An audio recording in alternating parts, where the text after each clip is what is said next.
NASCAR officials have called the race out at Talladega after yesterday's weather forced them to move the Yellowwood 500 to today.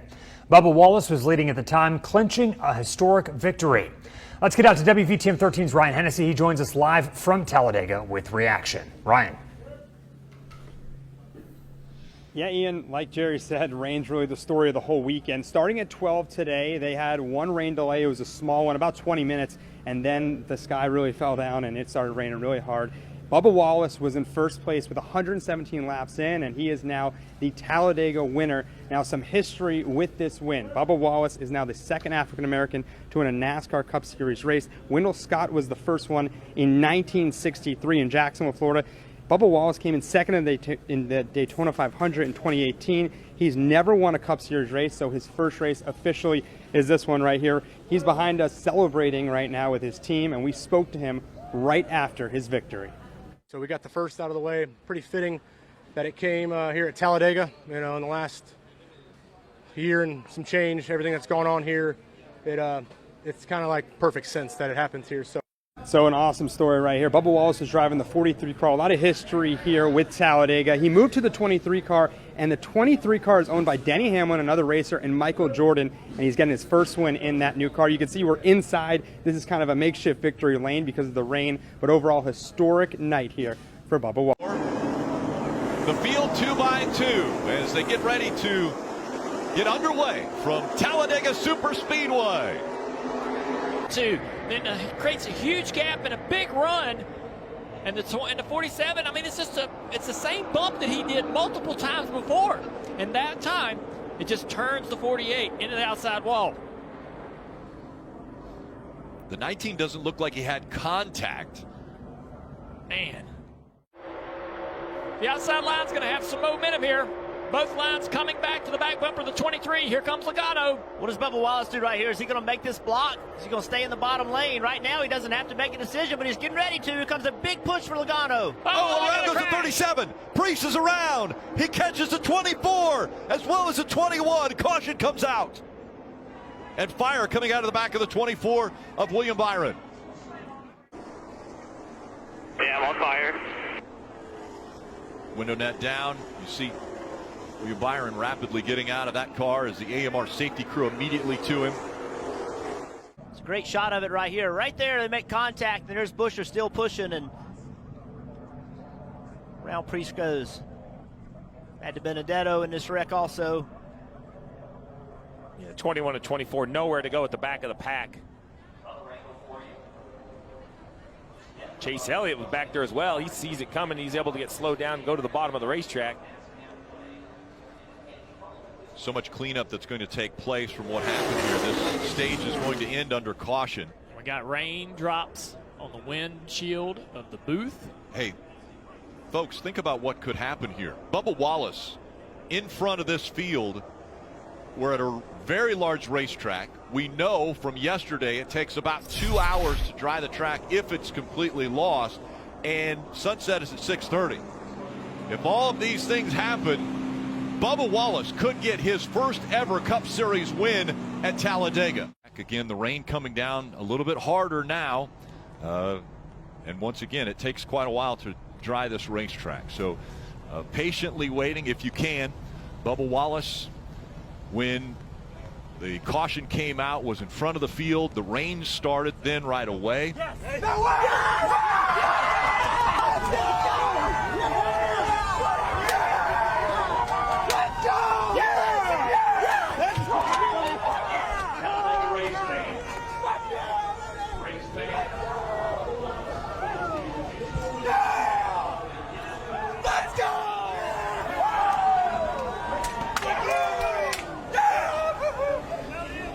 History made once again.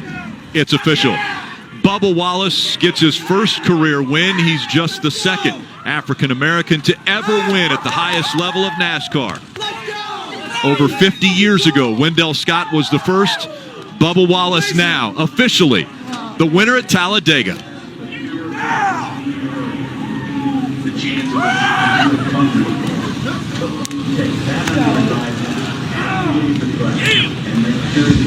Every opportunity to be cautious and safe. Again, the race official, the winner getting your first win. Such an amazing feeling. Worked so hard to get here. It's really a lifetime spent learning this skill as a young man. Get a chance to do it on the biggest stage and then get a win. It's just an amazing feeling. We've seen this whole weekend be a weekend of first-time winners and dreams realized, and none bigger than winning a cup race, the highest level stock car racing. And he's worked hard to put himself in position to get to this level. And so for Bubba to have the resources and the means and a true opportunity, Skip, well, he has an opportunity, but opportunity without resources in a sport like that, it's kind of like golf. Tiger Woods didn't bring the black youth to the golf club, the golf course, like we thought, because golf is expensive. Man, you got to have what, 13, 14 clubs. Them clubs not cheap. You have to travel as a kid. You have to go play tournaments all over the country. It's hard. I think Venus and Serena did a better job of getting young black girls to the court. But Skip, those rackets are expensive. You don't need just one. You need like 3 or 4, and they're like $300-400. And then you got to get into. Now you got to get in. Like they came up on the public courses out in Compton. You need to get to the country. It's hard. It's to travel. It's not cheap, but to have the resources like Bubba has now. Hopefully this opens the floodgates. Okay. I just want to see if we win Daytona. I'm good after that. You ain't got to win no more, Bubba. Okay. Win Daytona. So the other reason this did my heart so much good, this happened at Talladega. Yeah. Again, Daytona would be the epitome. Yeah. Okay, because you're a big NASCAR fan. I am. Talladega's next biggest. But Talladega is the heart of Southern racing, right? Yeah. Alabama. It's when Will Ferrell did the spoof movie. It was called Talladega Nights, right? And they shot a lot of the scenes at the Talladega. What happened a year or so ago, as Bubba and his crew was assigned to a certain garage? One of his crew members found a noose in said garage. The FBI investigated and found that the noose had been used as a door pull, a garage door pull in that garage for over a year. I remain skeptical and suspicious of why they assigned Bubba to that garage, because I think that could have been avoided, because it seemed the FBI said it was common knowledge in the garage area. And then why would you tie it like that? Why not just call it a ball knot? It was tied as a noose. I know. It was a noose. It's, you know, being on the farm, Skip, I know about tying knots. And what we would do is tie what we call a ball knot. So that way you can just reach up there and pull it just like you would. It's big like a ball and just pull it down. Okay. So, I worked in a lot of barns in my lifetime. Yep. So it was great that Bubba did it at Talladega. And his quotes after the race were about, it's definitely been tough going to some of the tracks this year because we get some more booze now than we used to get. Okay, so what happened after the noose incident and after the FBI investigated? Well, our then President Donald Trump falsely accused Bubba Wallace of making up the noose situation.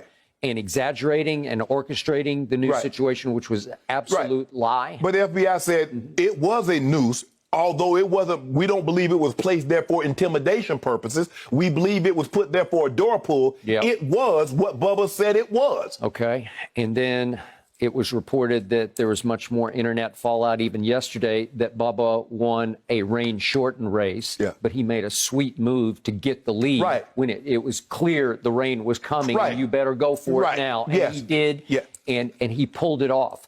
So I'm not putting an asterisk beside this. No, because Skip, that's happened before. Guys have won Daytona. Guys have won plenty of races on rain-shortened races. But now, see, whatever you can to diminish what the man has accomplished. Oh, it was rain-shortened. Okay? It's happened before. Guys have won the Daytona. The guys have run other races in rain-shortened events. And nobody said a word about it. Nobody said a word, but he's going to take some internet fallout negativity. So Bubba's final quotes after the race yesterday was, "You're going to go through a lot of BS to get where I had to get.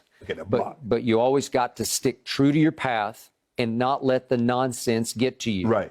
Stay strong, stay humble, stay hungry," said Bubba. "Been plenty of times when I wanted to give up." I'm sure there are many times that he wanted to say, okay, I just can't take the nonsense of this. It's just ridiculous, because even though he was at the forefront of getting the Confederate flags eliminated from the venue, there's still cavalcades of people who drive, parades of people who drive past even Talladega with Confederate flags flying just to protest. Right. And one was even pulling a carriage that had a Civil War cannon. Yeah, Skip, look, I'm in Atlanta, and Hampton is a big racetrack, and you see they lined up. They got their big pickup trucks, and they flying the Confederate flags heading down to Hampton. Mm-hmm. So this is you might not can have it on the track itself, right? But guess what? Going to the track, they're gonna have them out. They're gonna have them out, and Bubba broke through. Come on, Bubba. Yep. Now we need February to get that Daytona.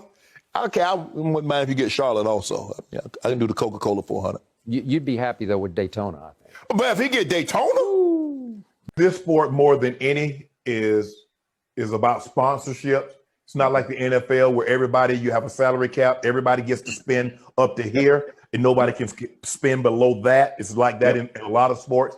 Baseball, it's a free-for-all. You spend as much as you want. And I know it's been somewhat challenging for you, an African-American, in the sport of NASCAR that's been predominantly white since its inception.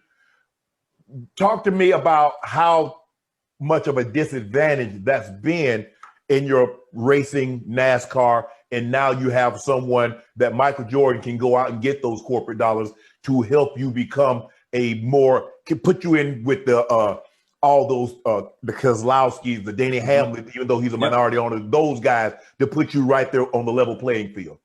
Yeah, well, in years prior, we were always fighting for that. And I was trying to do everything I could off the racetrack, on the racetrack to attract those sponsors.